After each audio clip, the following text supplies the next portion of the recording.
Kita semua tahu betapa pentingnya peran seorang guru. Tapi pernah nggak sih kita benar-benar melihat lebih dalam apa saja yang sudah dilakukan negara untuk memberdayakan mereka? Nah, kali ini kita akan bedah tuntas strategi besar Indonesia dalam memajukan para pendidik. Ini bukan sekedar kebijakan biasa. Ini adalah fondasi masa depan bangsa yang menyentuh semuanya, mulai dari kualifikasi, perlindungan hukum, sampai revolusi teknologi di dalam kelas. Oke, kita mulai dari kalimat yang sangat kuat ini. Guru membentuk peradaban bangsa. Coba deh kita resapi sejenak. Ini bukan cuma slogan pemanis ya, tapi ini adalah filosofi intinya. Sebuah pengakuan kalau guru itu ya pusat dari karakter dan kemajuan sebuah bangsa. Nah, filosofi inilah yang jadi alasan kenapa setiap program yang akan kita bahas nanti jadi sangat-sangat krusial. Pandangan ini bahkan diperkuat lagi oleh Menteri Pendidikan yang menyebutnya sebagai tugas profetik. Wah, ini istilah yang dalam sekali. Artinya, jadi guru itu bukan lagi sekedar pekerjaan, tapi sebuah panggilan suci, sebuah misi untuk membentuk jiwa bangsa. Dengan kerangka berpikir seperti ini, kita jadi lebih paham kenapa setiap kebijakan yang diambil punya urgensi yang tinggi. Ini dia peta perjalanan kita. Kita mulai dari visi besarnya, yaitu peradaban bangsa. Lalu kita menyelam ke cara membangun pendidik yang berkualitas. Gimana cara melindungi mereka, melihat revolusi teknologi di kelas, dan terakhir, bagaimana semua ini menciptakan budaya baru yang lebih menghargai guru. Oke, kita masuk ke pilar pertama, pendidik yang berkualitas. Pertanyaan besarnya kan, gimana caranya kita memastikan setiap guru yang berdiri di depan kelas itu benar-benar siap dan punya kualifikasi yang top untuk ngajar anak-anak kita secara efektif? Nah, pemerintah punya dua jalur strategis untuk menjawab itu. Pertama, ada program S1 atau D4. Ini khusus buat para guru yang sudah lama mengabdi, tapi mungkin belum sarjana. Jadi ini semacam penghargaan sekaligus peningkatan. Kedua, ada PPG. Ini jalur wajib buat para lulusan baru. Sebelum bisa ngajar, mereka harus lulus program profesi ini dulu. Jalurnya beda, tapi tujuannya sama persis. Profesionalisme total. Dan ini bukan cuma wacana loh, lihat aja angkanya saat ini.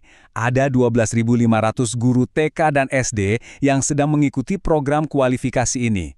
Artinya program ini sudah berjalan, sudah bergerak, dan sudah memberikan dampak langsung di sekolah-sekolah. Sekarang, coba lihat lompatan ambisinya. Dari 12.500 guru yang ikut sekarang, targetnya melonjak jadi 150.000 guru di tahun 2026.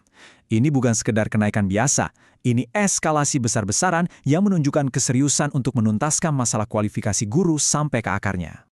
Di balik angka-angka statistik yang besar itu, ada cerita manusia yang nyata, seperti Ibu Erin Riana Dewi.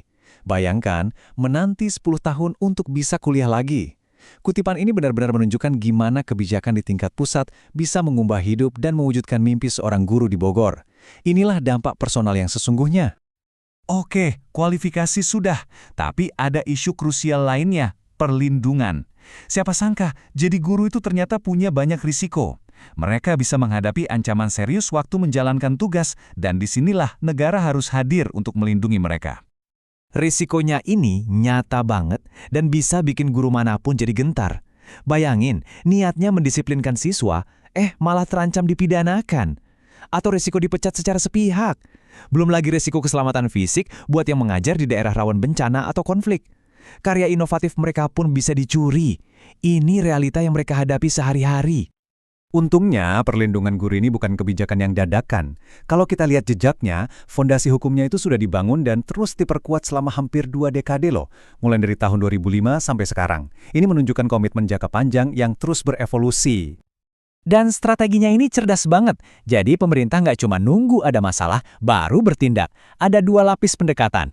Pertama, preventif, yaitu mencegah masalah dengan cara edukasi soal hukum dan aturan profesi.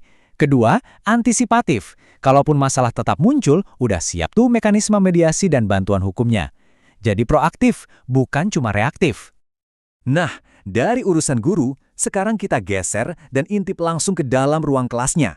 Karena disinilah revolusi yang sesungguhnya sedang terjadi. Kita akan bicara tentang modernisasi pembelajaran untuk membawa pendidikan Indonesia lompat ke abad 21.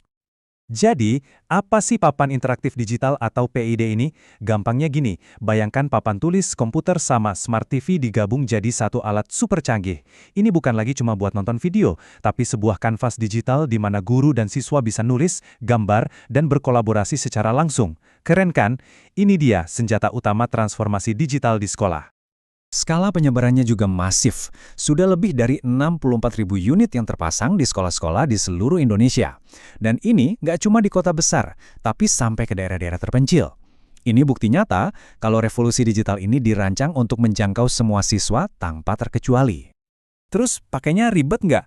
Ternyata gampang banget. Guru bisa nulis tangan dan tulisannya otomatis berubah jadi teks digital. Mau bikin tabel? Tinggal gambar kotaknya langsung jadi. Bahkan bisa langsung menampilkan layar HP ke papan buat berbagi konten. Jadi teknologinya canggih tapi tetap ramah buat guru. Dan ini dia hasil akhirnya, langsung dari mulut seorang siswa. Aku jadi nggak ngantuk. Satu kalimat sederhana ini udah merangkum segalanya. Teknologi ini sukses mengubah belajar dari aktivitas yang pasif jadi pengalaman yang aktif, seru, dan kolaboratif. Tentu, teknologi baru ini membuka pintu untuk cara mengajar yang baru. Namanya pembelajaran mendalam. Nah, setiap ada istilah baru begini, guru-guru sering khawatir. Waduh, kerjaan tambahan lagi nih. Pemerintah dengan tegas menjawab, tidak. Ini bukan beban baru, tapi justru sebuah kerangka kerja untuk membantu guru mengajar dengan lebih bermakna. Infografis ini menjelaskan apa itu pembelajaran mendalam. Ini bukan sekedar satu metode, tapi sebuah ekosistem yang utuh, mulai dari profil lulusan yang diinginkan sampai prinsip pembelajarannya. Intinya adalah bergeser dari sekedar transfer informasi menjadi penciptaan pengalaman belajar yang holistik, yang sadar, bermakna, dan yang terpenting, menyenangkan buat siswa. Sekarang kita sampai di babak akhir. Bagaimana semua program yang kita bahas tadi, kualifikasi, perlindungan, teknologi, pada akhirnya menumbuhkan sebuah budaya nasional yang baru. Sebuah budaya yang benar-benar merayakan dan menghargai para pendidiknya. Kita bisa lihat dari hal sederhana seperti logo Hari Guru Nasional ini. Tiap elemennya punya makna yang dalam. Warna emas melambangkan keunggulan, biru untuk profesionalisme, dan merah untuk energi meraih mimpi. Ini bukan sekedar desain, tapi sebuah pernyataan visual tentang betapa mulia, profesional, dan penuh semangatnya profesi guru itu. Perayaannya juga bukan cuma satu hari, tapi sebulan penuh. Ada festival guru berbagi, tempat para guru pamer inovasi. Ada anugerah GTK untuk mengapresiasi prestasi. Ada kado untuk guru, termasuk beasiswa. Bahkan ada program kreatif bikin lagu edukatif. Ini adalah ekosistem yang secara aktif merayakan, menghargai, dan mendorong inovasi dari para guru. Dan kutipan penutup dari Pak Menteri ini merangkum semuanya dengan sempurna. Peran guru itu diangkat. Bukan lagi sekedar pengajar, tapi pemimpin pembelajaran, penjaga nilai, dan penggerak kemajuan bangsa. Mereka adalah arsiteknya. Jelas ya, kita lihat ada upaya yang sangat besar dan sistematis dari pemerintah. Tapi, pertanyaan penutupnya justru kembali ke kita semua.